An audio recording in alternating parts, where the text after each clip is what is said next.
कथा प्रारंभ। कौशल प्रदेश, जिसकी स्थापना वैवस्वत मनु ने की थी, पवित्र सरयू नदी के तट पर स्थित है। सुंदर एवं समृद्ध अयोध्या नगरी इस प्रदेश की राजधानी है। वैवस्वत मनु के वंश में अनेक शूरवीर, पराक्रमी, प्रतिभाशाली तथा यशस्वी राजा हुए, जिनमें से राजा दशरथ भी एक थे। राजा दशरथ वेदों के मर्मज्ञ, धर्मप्राण, दयालु, रणकुशल और प्रजापालक थे। उनके राज्य में प्रजा कष्टरहित, सत्यनिष्ठ एवं ईश्वर भक्त थी। उनके राज्य में किसी का किसी के भी प्रति द्वेष भाव का सर्वथा अभाव था। एक दिन दर्पण में अपने कृष्णवर्ण केशों के मध्य एक श्वेत रंग के केश को देखकर महाराज दशरथ विचार करने लगे कि अब मेरे यौवन के दिनों का अंत निकट है और अब तक मैं निःसंतान हूँ। मेरा वंश आगे कैसे बढ़ेगा तथा किसी उत्तराधिकारी के अभाव में राज्य का क्या होगा। इस प्रकार विचार करके उन्होंने पुत्र प्राप्ति हेतु पुत्रेष्ठी यज्ञ करने का संकल्प किया। अपने कुलगुरु वशिष्ठ जी को बुलाकर उन्होंने अपना मंतव्य बताया तथा यज्ञ के लिए उचित विधान बताने की प्रार्थना की। उनके विचारों को उचित तथा युक्तियुक्त जानकर गुरु वशिष्ठ जी बोले, हे राजन, पुत्रेष्ठी यज्ञ करने से अवश्य ही आपकी मनोकामना पूर्ण होगी, ऐसा मेरा विश्वास है। अतः आप शीघ्रातिशीघ्र अश्वमेध यज्ञ करने तथा इसके लिए एक सुंदर श्यामकर्ण अश्व छोड़ने की व्यवस्था करें। गुरु वशिष्ठ की मंत्रणा के अनुसार शीघ्र ही महाराज दशरथ ने सरयू नदी के उत्तरी तट पर सुसज्जित एवं अत्यंत मनोरम यज्ञशाला का निर्माण करवाया तथा मंत्रियों और सेवकों को सारी व्यवस्था करने की आज्ञा देकर महाराज दशरथ ने रनिवास में जाकर अपनी तीनों रानियों कौशल्या, कैकेयी और सुमित्रा को यह शुभ समाचार सुनाया। महाराज के वचनों को सुनकर सभी रानियां प्रसन्न हो गईं। राम का जन्म। मंत्रीगणों तथा सेवकों ने महाराज की आज्ञानुसार श्यामकर्ण घोड़ा चतुरंगिनी सेना के साथ छुड़वा दिया। महाराज दशरथ ने देश देशांतर के मनस्वी, तपस्वी, विद्वान ऋषिमुनियों तथा वेदविज्ञ प्रकांड पंडितों को यज्ञ संपन्न कराने के लिए बुलावा भेज दिया।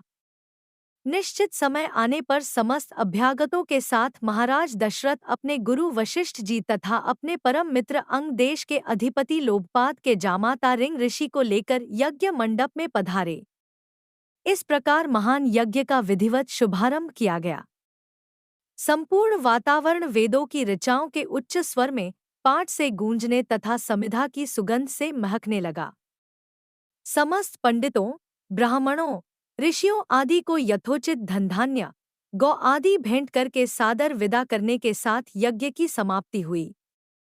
राजा दशरथ ने यज्ञ के प्रसाद चरा को अपने महल में ले जाकर अपनी तीनों रानियों में वितरित कर दिया। प्रसाद ग्रहण करने के परिणामस्वरूप परमपिता परमात्मा की कृपा से तीनों रानियों ने गर्भधारण किया। जब चैत्र मास के शुक्ल पक्ष की नवमी तिथि को पुनर्वसु नक्षत्र में सूर्य, मंगल, शनि, बृहस्पति तथा शुक्र अपने अपने उच्च स्थानों में विराजमान थे, कर्क लग्न का उदय होते ही महाराज दशरथ की बड़ी रानी कौशल्या के गर्भ से एक शिशु का जन्म हुआ, जो कि श्यामवर्ण, अत्यंत तेजोमय, परम कांतिवान तथा अद्भुत सौंदर्यशाली था। उस शिशु को देखने वाले ठगे से रह जाते थे। इसके पश्चात शुभ नक्षत्रों और शुभ घड़ी में महारानी कैकेयी के एक तथा तीसरी रानी सुमित्रा के 2 तेजस्वी पुत्रों का जन्म हुआ। संपूर्ण राज्य में आनंद मनाया जाने लगा। महाराज के 4 पुत्रों के जन्म के उल्लास में गंधर्व गान करने लगे और अप्सराएं नृत्य करने लगी। देवता अपने विमानों में बैठकर पुष्प वर्षा करने लगे। महाराज ने उन्मुक्त हस्त से राजद्वार पर आए हुए भाट, चारण तथा आशीर्वाद देने वाले ब्राह्मणों और याचकों को दान दक्षिणा दी। पुरस्कार में प्रजाजनों को धनधान्य तथा दरबारियों को रत्न, आभूषण तथा उपाधियां प्रदान किया गया। चारों पुत्रों का नामकरण संस्कार महर्षि वशिष्ठ के द्वारा कराया गया तथा उनके नाम रामचंद्र, भरत, लक्ष्मण और शत्रुघ्न रखे गए।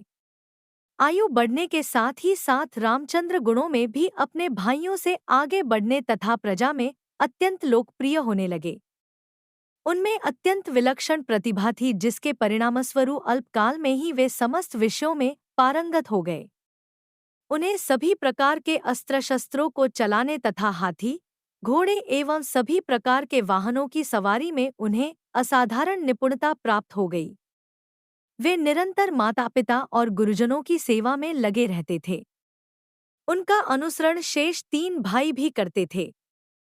गुरुजनों के प्रति जितनी श्रद्धा भक्ति इन चारों भाइयों में थी, उतना ही उनमें परस्पर प्रेम और सौहार्द भी था। महाराज दशरथ का हृदय अपने चारों पुत्रों को देखकर गर्व और आनंद से भर उठता था।